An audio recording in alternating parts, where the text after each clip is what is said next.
அதிமுக நிறுவன தலைவர் புரட்சி தலைவர் எம்ஜிஆரின் 107வது பிறந்தநாள் விழா கோலாகல கொண்டாட்டம். தலைமை கழகத்தில் உள்ள தலைவர்கள் சிலைகளுக்கு பொதுச் செயலாளர் எடப்பாடி கே பழனிசாமி மாலை அணிவித்து மரியாதை.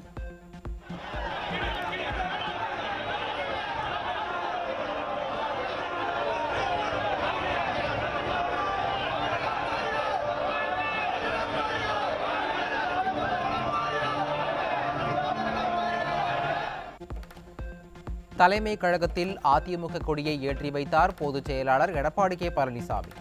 புரட்சி தலைவர் பிறந்த நாளையொட்டி நிர்வாகிகள் தொண்டர்களுக்கு இனிப்பு வழங்கினார்.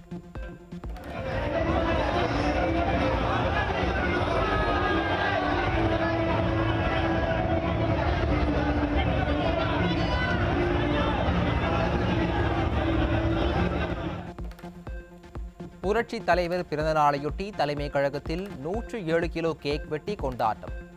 மக்களுக்கு நலத்திட்ட உதவிகளை வழங்கினார் கழக பொதுச் செயலாளர் எடப்பாடி கே பழனிசாமி.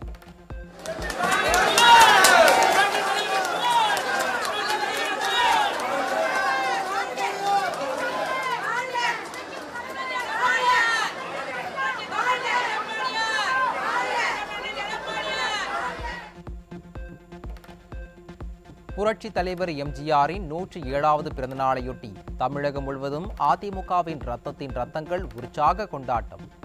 புரட்சி தலைவரின் சிலைக்கு மாலை அணிவித்து நலத்திட்ட உதவிகளை வழங்கினார்.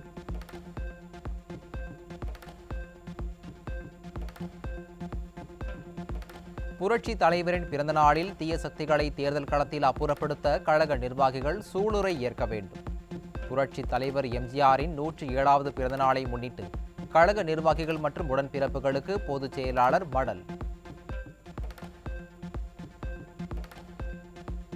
தன் உழைப்பு, ஆற்றல் மற்றும் விடாமுயற்சியால் வறுமையில் இருந்து மீண்டு யாரும் தொடாத புகழின் உச்சத்தை தொட்டவர் புரட்சி தலைவர்.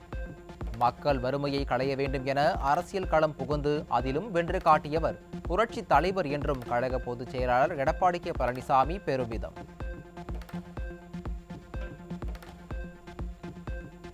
தமிழ்நாட்டில் விடியா திமுக அரசு மக்களை வாட்டி வதைக்கின்ற கொடுங்கோல் ஆட்சியை நடத்தி கொண்டிருப்பதாக எதிர்க்கட்சித் தலைவர் எடப்பாடி கே பழனிசாமி குற்றச்சாட்டு.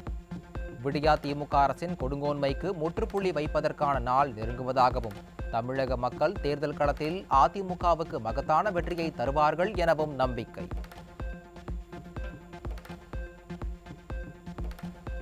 அதிமுக பொதுச் செயலாளர் எடப்பாடி கே பழனிசாமியுடன் இலங்கை நீர்வளத்துறை அமைச்சர் ஜீவன் தொண்டமான் சந்திப்பு.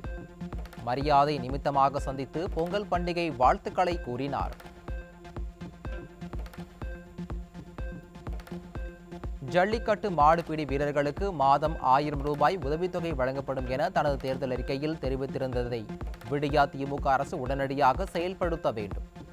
ஆட்சிக்கு வந்து 3 ஆண்டுகள் ஆன விடியா திமுக அரசுக்கு எதிர்க்கட்சித் தலைவரும் கழக பொதுச் செயலாளருமான எடப்பாடி கே பழனிசாமி வலியுறுத்தல். திருவள்ளூரைச் சேர்ந்த அமமுக நிர்வாகிகள் பலர் அதிமுகவில் இணைந்தனர். கழக பொதுச் செயலாளர் எடப்பாடி கே பழனிசாமி முன்னிலையில் தங்களை அதிமுகவில் இணைத்துக் கொண்டனர். 2026 சட்டமன்ற தேர்தலில் அமோக வெற்றி பெற்று அதிமுக ஆட்சி அமைக்கும். முன்னாள் அமைச்சர் ஜெயக்குமார் உறுதி. தமிழ்நாட்டில் இரட்டை இலை பிரம்மாண்டமாக துளிர்விட்டு வளர்ந்திருக்கும் போது தாமரை மலர்வது நடக்காது. அண்ணாமலை முதல்வர் ஆவது என்பது இளவு காத்த கிளி கதை போன்றதுதான் என முன்னாள் அமைச்சர் ஜெயக்குமார் விமர்சனம். தை 3ஆம் நாளில் அனல் பறந்த அலங்காநல்லூர் ஜல்லிக்கட்டு போட்டி. வாடிவாசலில் காளைகளுடன் மல்லு கட்டிய காளையர்கள்.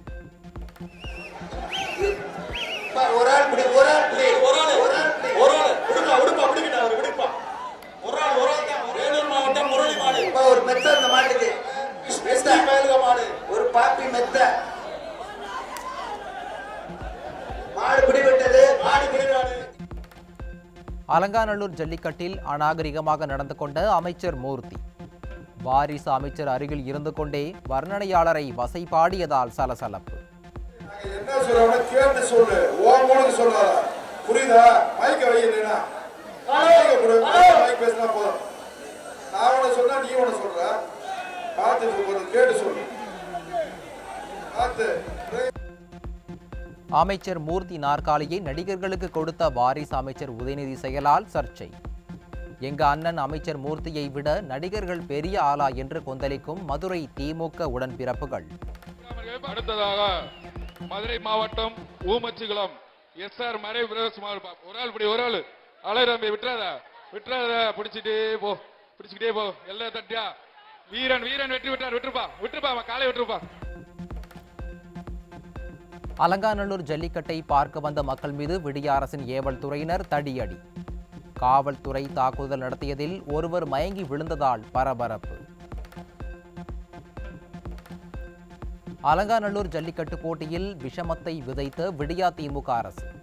திமுக அமைச்சர் மூர்த்தியின் தொகுதியை சேர்ந்த வீரர் என்பதால் கருப்பாயூரணி கார்த்திக் என்பவருக்கு முதல் பரிசு வழங்கப்பட்டதாக மாடுபிடி வீரர் பூவந்தி அபிசித்தர் புகார். என்ன பண்றாரு அமைச்சர்? அவர் ரெக்கமெண்ட்ல உள்ள கூட்டிட்டு வந்து இந்த மாதிரி வீரர்களை அசிங்கப்படுத்துறாரு. தெரிஞ்சுக்கிட்டீங்களா? வீரர்களை அசிங்கப்படுத்துறாங்க. நான் வீடியோ ஆதாரத்தோட கோர்ட்ல போய் கேஸ் போட போறேன்.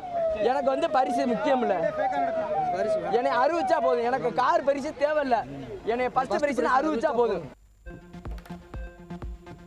டெக்னாலஜியை கமிஷன், கலெக்ஷன், கரப்ஷனுக்கு பயன்படுத்தும் கோவை மேயரின் கணவர். வாட்ஸ்அப் குழுவில் மாநகராட்சியின் டெண்டர் விவரங்களை முன்கூட்டியே பதிவிட்டு கமிஷன் கேட்டு மிரட்டுவதாகவும் குற்றச்சாட்டு. கொடைக்கானலில் நிலவிய உறைபனி. வெண்போர்வை போர்த்திய புல்வெளிகளாய் காட்சியளித்ததை கண்டு சுற்றுலா பயணிகள் மகிழ்ச்சி.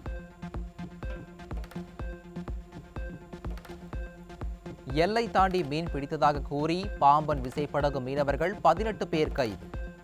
இலங்கை கடற்படையின் தொடர் அட்டூழியத்தால் மீனவர்கள் அச்சம். சென்னை நகர் முழுவதும் கண்காணிப்பு கேமராக்களை விடிய அரசு முறையாக பராமரிக்காததால் குற்ற சம்பவங்களில் ஈடுபடுபவர்களை பிடிக்க முடியாமல் திணறும் காவல்துறை. அதிமுக ஆட்சியில் பொருத்தப்பட்ட 2 லட்சம் கேமராக்கள் என்ன ஆனது என பொதுமக்கள் கேள்வி. அரசு மருத்துவமனையில் பணிச்சுமை காரணமாக உயிரை மாய்த்துக் கொள்ளும் மருத்துவ மாணவர்கள். காலியாக உள்ள ஆயிரக்கணக்கான மருத்துவ பணியிடங்களை நிரப்பாமல் வேடிக்கை பார்க்கும் விடியா திமுக அரசு.